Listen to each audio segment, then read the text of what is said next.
On today's episode, we're sitting down with Kristin Dodd from the Order of the Eastern Star. You're listening to The First Three Knocks, a Masonic podcast in the District of York, where we discuss topics for the betterment of Masonry. The opinions discussed in this podcast are those of the individual and do not represent the views of Grand Lodge or any other Masonic body. Now, here are your hosts. Well, good morning. I am Bert Tellier, your co-host, sitting here with Brother Gino Scovio. We also have today Worshipful Brother Don Kemble, the chair of our social media committee here in New York District. And we have a very special guest today. We have Kristin Dodd, Sister Kristin Dodd, who has come all the way up from downtown Toronto to join us here in Aurora at the Aurora Temple, home of the Rising Sun Lodge. Kristin, thank you for making the trek all the way up here. And we are looking forward to chatting with you and learning more about the Order of the Eastern Star. Yeah, thank you for having me. I'm excited to be here. So you kind of reached out to us, to our producer, Steve, and you've heard the podcast, obviously, and got some information and got curious. And ironically, at the same time, we had been looking at different topics that we wanted to cover. So Eastern Star was definitely on our list. So it's a real pleasure to have you here today to share some of your stories and your insights with us on that. So I think the first kind of obvious question is, how did you get involved with the Order of the Eastern Star? Well, I've kind of always been interested in, secret societies, that sort of thing. And I read Dan Brown's The Da Vinci Code, and it kind of opened up my mind to this whole other world. I don't come from a religious family, so the whole Mary Magdalene and all that, I was like, oh my gosh. So I kind of went down this path, started researching Freemasonry more, reading books, Google searching stuff, and it just became really interesting for me. And then I met someone who is also a Freemason, and talking to my mom and my family, I realized that my family were Masons and an Eastern Star. So I was able to get in that way, because you have to be related to a Mason to join Eastern Star. So you ended up joining. Yeah. Eventually, where did you join? So I joined in Ottawa, Ontario, and it was really interesting because my boyfriend at the time, he was also part of the lodge that my great-grandfather was in. Oh, wow. And there was also a gentleman that was a Mason that actually knew my great-grandfather and remembered him and had some, stories about him, which was really interesting. So you had the opportunity to talk to him about your grandfather. Yeah, my great-grandfather. Your great-grandfather. Yeah, it was very interesting. So, yeah, my great-grandmother was an Eastern Star.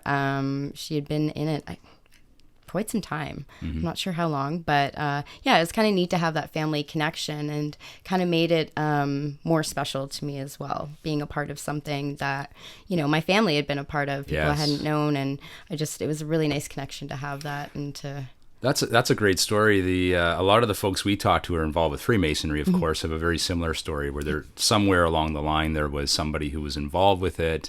What we typically hear, though, on the Freemasonry side is my grandfather was involved and he never told me anything about it. I wasn't allowed to know That's anything. so funny. Right? Yeah. The secret society, right? Yeah. Connection, though, right? Yeah. So many of our guys will get in, and then they find out, oh yeah, it was my great grandfather or whatever, and then suddenly they get a ring or an apron or something, and that just helps build that connection. Absolutely. Yeah. And it was nice too. It was a way to connect with my grandmother, because it was her mother that was involved, and she also thought it was really kind of neat and special that I was, involved with something that her mother had been a part of, and her father. So, yeah.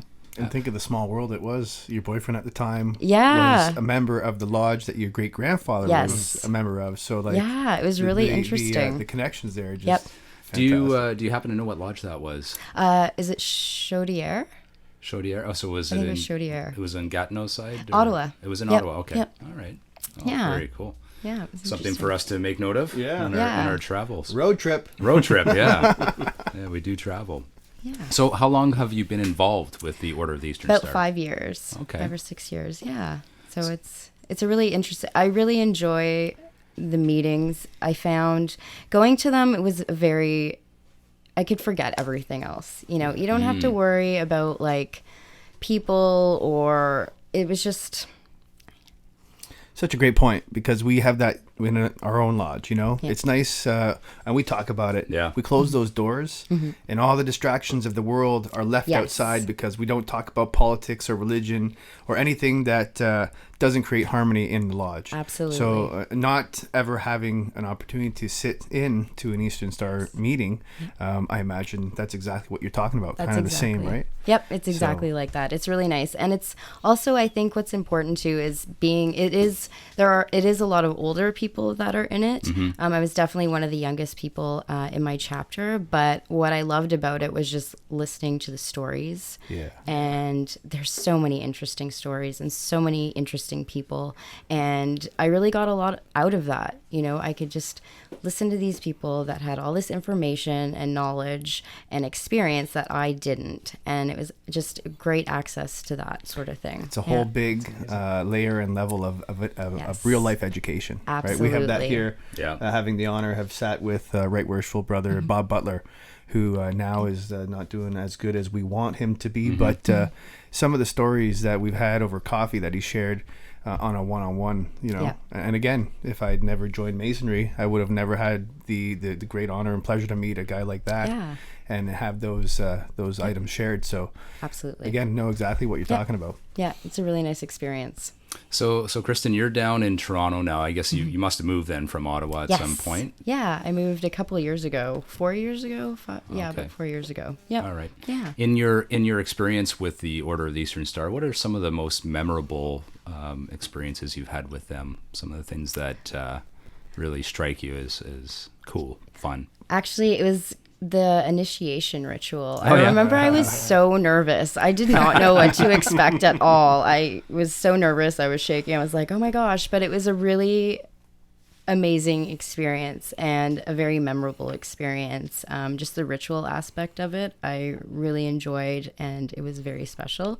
That's probably the most, I guess, biggest memories that kind of stands out for me. But it was really great because we would raise money for charity. And what we would do as well is we'd have like different dinners, and the money that we made from those we would donate to the charity that was kind of the year. So I really enjoyed that. And again, just talking with people, having those dinners, the events. They'd also do fashion shows as well, Oh, is that which was right? kind of fun. Yeah, cool. so you'd buy tickets, and that was also a really nice thing because those were events that I could bring, you know, my mom and my sisters to, and kind of like get them more involved and show them what Eastern Star was about.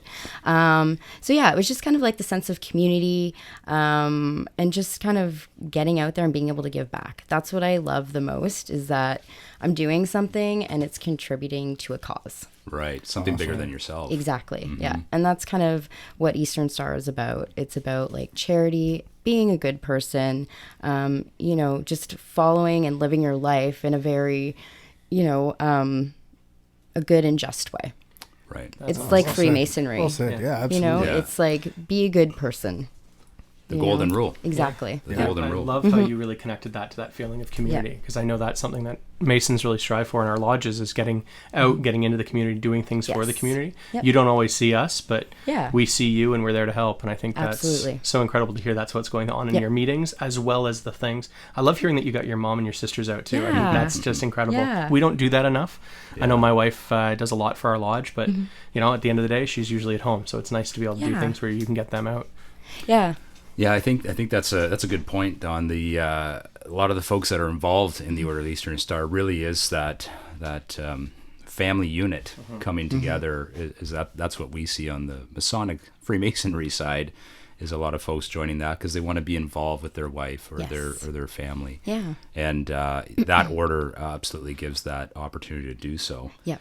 Maybe you could tell us a little bit about some of the principles of the Order of the Eastern Star. What are some of the philosophies that are important? So some of the biggest philosophies are, well, for me, there's a lot, but it's basically charity, truth, and kindness, which is kind of what I talked about. And again, like, Brotherly love, relief, and Yep. truth. Yeah. All right. and those are things that I try to live by on a daily basis. And that's one of the things that I really get out of it, because I'm not necessarily a religious person, but I am spiritual and I believe in being a good person. And I think, Eastern Star and with Freemasonry, again, like we've talked about, it's not about religion or politics. Yes, there are some things based on it, but it's basically, again, comes down to being a good person, doing the right thing, having good values, being respectful of others, and helping people. Yeah. And that's what I really love about it. And I think that gives me a huge sense of purpose in my life. And I think being a part of Eastern Star has kind of helped to enforce that in me. And it has kind of made me, I don't know, it's always in the back of my head. Ah, yeah. It's really changed me in that way. And that's what I like too. And it's made me more understanding, more accepting. And again, talking to older generations, and it's made me realize, it's when you're younger, you have a bit of an ego, I think, sometimes, and arrogance, and I think it really kind of, it's helped me develop as a person, I think. So those are, I'd say those are some of the things. Well, they sound very familiar. Right? Actually, if I was to say anything, they probably sound more well articulated. Yes, much more. Yeah. On the Freemasonry side, but very similar in scope for sure. It is very similar. Yes. I have a question for you. Yes. Speaking from, I guess, my family at home, my wife, a younger woman, of course, and just like our fraternity of Masons, she thinks it's the old boys club and whatnot, and we start to see a lot more younger crowd coming in that door, and the younger crowd being, I would say, within our 30s, give or take. I was gonna say, why is everyone looking at Steve? Yeah. What's going on here? You didn't look at us, Don. I've brought up the Eastern Star to her because, again, we're not very religious at home or anything like that. And I've said there are bodies that you might be able to join and might be interested in because it gives you that spirituality side and, absolutely, again, that camaraderie. And she says, well, I feel like the crowd might be too mature for my liking. Right? So how would you potentially, share with some of the younger generations out there why it is something that would be good for them? I mean, you just touched base on a couple of those points, but like if you had to sell it to my wife over the dinner table, how would you? I think it is kind of that sense of community. Yeah. And yes, people may be a bit more mature, but like I've said, you can learn a lot from people. And I think it keeps you very grounded, and it keeps you humble. Yeah. And you can learn a lot. And I also really like the ritual aspect of it. So if people are spiritual, but not necessarily religious, I think it can offer you that. So if you, because that's an interesting thing too, is I also read a lot about the occult and esoteric stuff.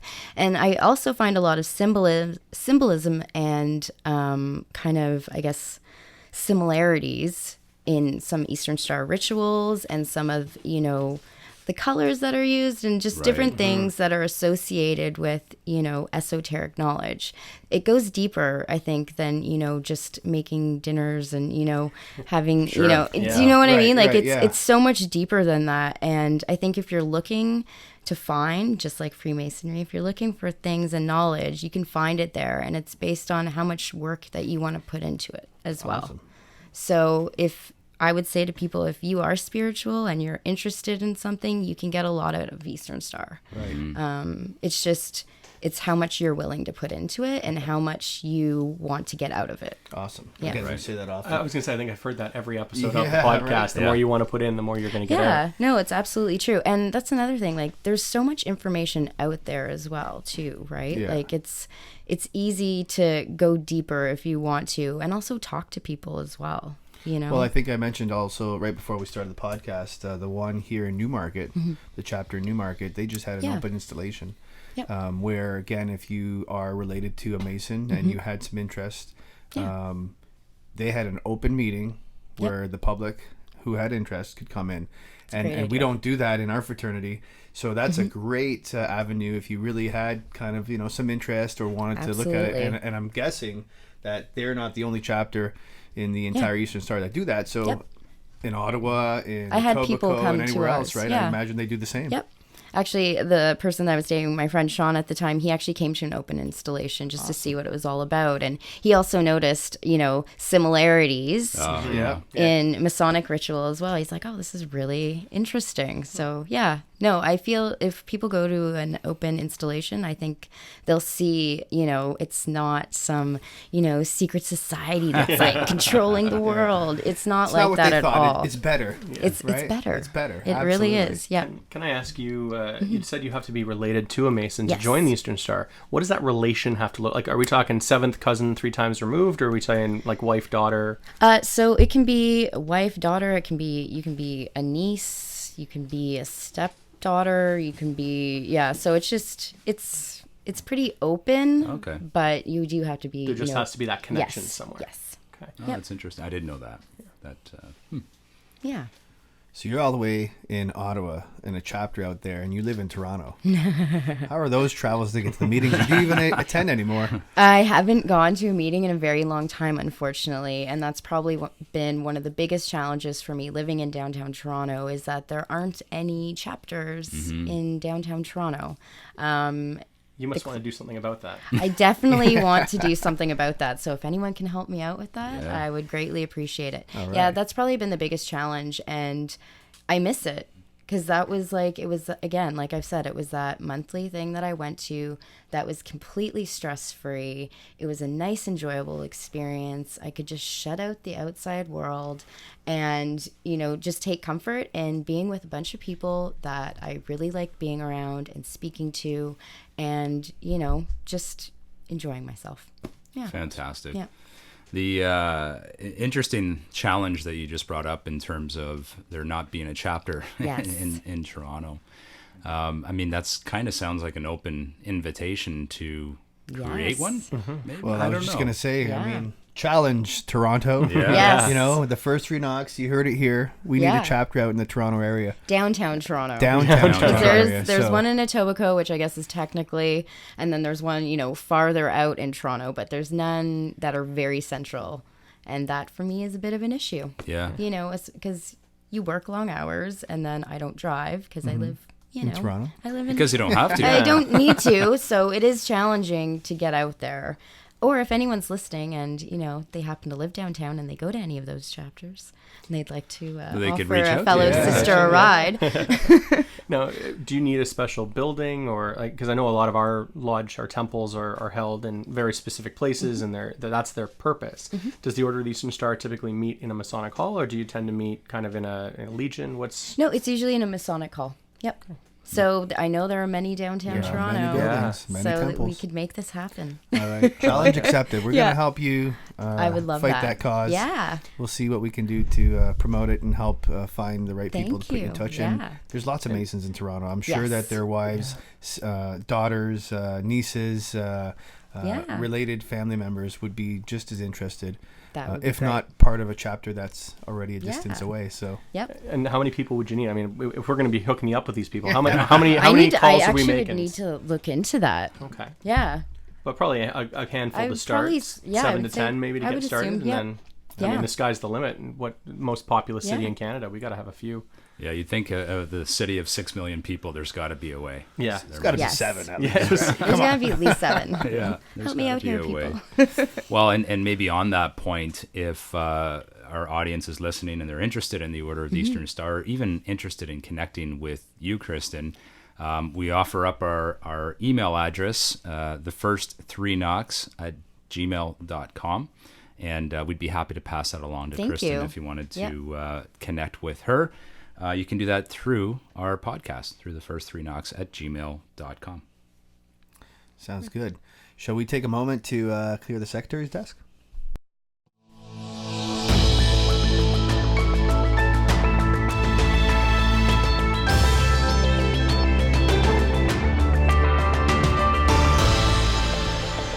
All right. Looking at the event schedule of what's coming up, there is a lot, of course, very busy time of year. First off, we have the Lodge of Instruction. There's one being held on Monday, September 30th from 6:30 to 9:30, and that's going to be in Cambridge. This will be covering the mechanics of the work for each degree. Registration is at 6:30. They'll be covering the first degree at 7, second degree at 7:30, and the third degree at 8, followed by Q&A. And that will be 1 Grow Avenue, Cambridge, Ontario. So that's definitely an important event. All right, and following that, we have a few meetings coming up. Blackwood Lodge has a regular meeting October 1st, as well as Roldan Lodge having a regular meeting October 1st. That's a Tuesday. Don't have summonses yet to identify what degree they might be doing or any special Masonic education, but once we do, check the app out or Facebook and we'll have that also listed. Following the Tuesday, which would be October 2nd, and that's a Wednesday, Malone Lodge will have their regular meeting and they have sent their summons in. We have an EA degree planned for that. And then if you could split yourself up, somehow clone yourself, who knows. Corinthian Lodge, also on October 2nd, Wednesday, has their regular meeting set up. Well, and then a very important meeting coming up here at the Aurora Temple on October 3rd. It is our official visit at the Rising Sun Lodge, and we will have Right Worshipful Brother G. Allen Dresser in tow, and we'll be doing a first degree that night. So very exciting evening planned, and we hope that everybody can make it out to that special event. And then the final meeting for the week of 30th to the 6th will be True Blue Lodge, regular meeting. Again, we're waiting for summons to be delivered so we can tell you what degree, and it will be updated as fast as possible. This next one, of course, a big event, Zaradatha holding their Scotch and Cigar Night, friend-to-friend night on Saturday, October 19th. And this will be at 6:30 p.m.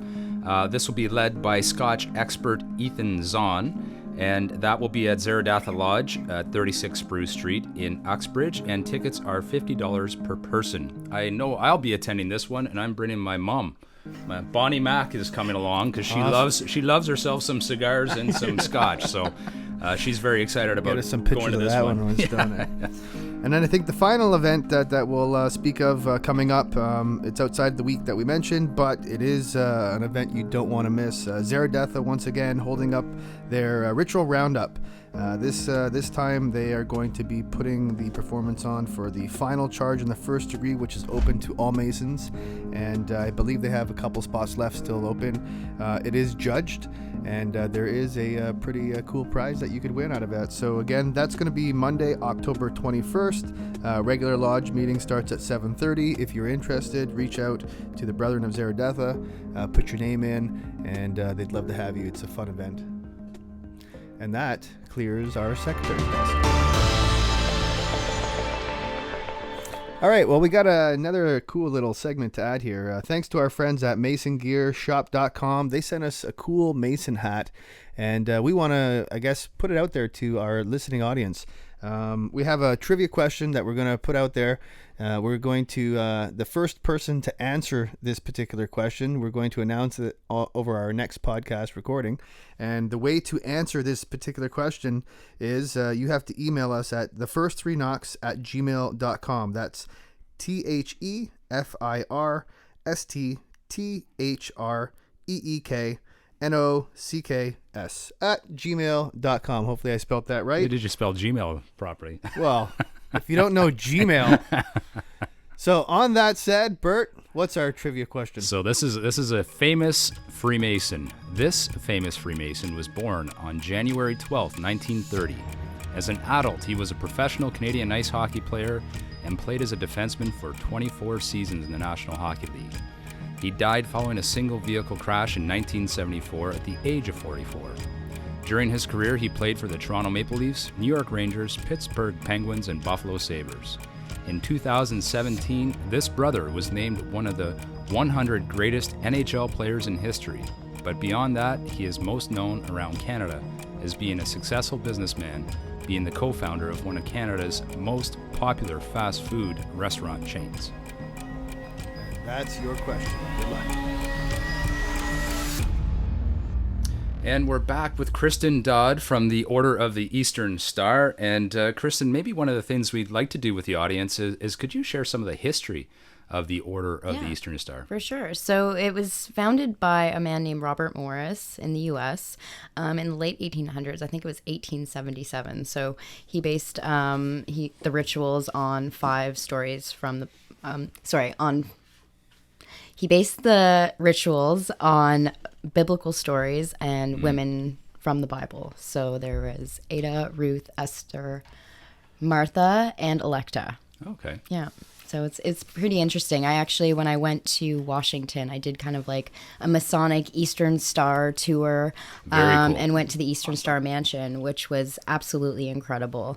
There was all kinds of antiques, and they actually had the original, I guess it was, what was it? It was kind of like the sign that he had actually created with the star points. So I have a picture of that, and it was a really special trip, and it was a great tour. The Grand Secretary's husband gave us the tour. Oh, wow. And yeah, it was a very interesting, very memorable trip. We also went to the Scottish Rite Museum, which cool. was incredible. I would go there a million times and still find something interesting and new and different. But all the books that they had, I think Albert Pike's, it